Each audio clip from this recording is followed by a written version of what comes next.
নিখোঁজ শিশু উদ্ধারে মুন অ্যালার্ট ও টোল ফ্রি হেল্পলাইন 13219 এর আনুষ্ঠানিক যাত্রা শুরু হলো বাংলাদেশে। কোনো শিশু নিখোঁজের পর এখানে জানালে মুহূর্তেই তা ছড়িয়ে পড়বে খুদে বার্তা, এটিএম বুথ কিংবা বিলবোর্ডে।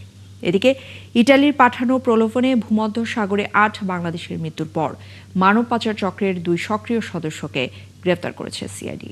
বিস্তারিত জানাচ্ছেন Nadia Sharmin. Missing urgent notification moon alert. বাংলাদেশে ২০২৪ সালে সিলেটে ৫ বছরের শিশু মুনতাহা আক্তার নিখোঁজ ও হত্যাকাণ্ডের ঘটনার স্মরণে এবং যুক্তরাষ্ট্রের অ্যাম্বার অ্যালার্টের অনুসরণে চালু হলো এই মুন অ্যালার্ট। পাশাপাশি চালু হলো নিখোঁজ শিশু সংক্রান্ত ২৪ ঘন্টার বিনা খরচের হেল্পলাইন 13-19। এগুলোর উদ্বোধনী অনুষ্ঠানে সিআইডি প্রধান জানান, শিশু অপহরণের পর প্রথম ৩ ঘন্টা সবচেয়ে গুরুত্বপূর্ণ। প্রত্যেকটা ফ্যামিলি তার বাচ্চার জন্য হয়তো কোড থাকবে। কোথাও গেলে যে বলে না যে তোমার বাবা তোমাকে ডাকে, চলো বাবা যেতে বলেছে, ও বলবে পাসওয়ার্ডটা বলো।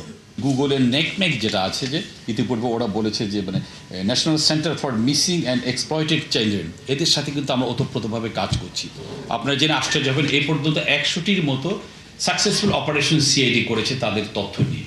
মামলা হয় এরকম ইচ অ্যান্ড এভরিডে ৩-৪টির মতো মামলা কিন্তু হয় বাংলাদেশে এই হারিয়ে যাওয়ার বাচ্চা নিয়ে। তিনি জানান, সিআইডি শিশু অপহরণের তথ্য যাচাই করে সতর্কবার্তা জারি করলে তা অফিসিয়াল ওয়েব পোর্টাল ও মোবাইল অ্যাপের পাশাপাশি চলে আসবে বিভিন্ন স্থানে।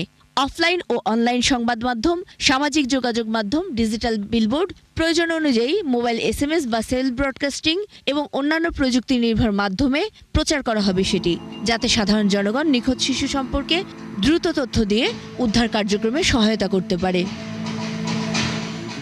জাতীয় জরুরি সেবা 999ও এই তথ্য পৌঁছে দেবে 13-19 হেল্পলাইনে বা মিসিং চিলড্রেন সেল 0132001760 নম্বরে।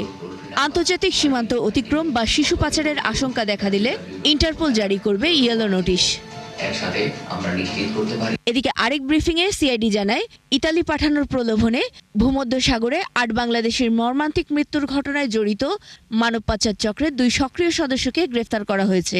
আমরা চেক করছি তাদের যারা এই নষ্ট খেলার সাথে জড়িত। সিআইডি আমরা দৃঢ় প্রতিজ্ঞাবদ্ধ, আমরা কিন্তু বিভিন্নভাবে কাজ করছি। আমরা এই রুট কজগুলো বের করার চেষ্টা করছি যে কিভাবে কার মাধ্যমে তারা যত শক্তিশালী হোক, এই জিনিসগুলোকে আমরা আনার করব ইনশাআল্লাহ। ইতালি পাঠানোর কথা বলে তাদের কাছ থেকে জনপ্রতি প্রায় ১৪ লাখ টাকা নেয় এই দালালরা। নাদিয়া শারমিন, ৭১, ঢাকা।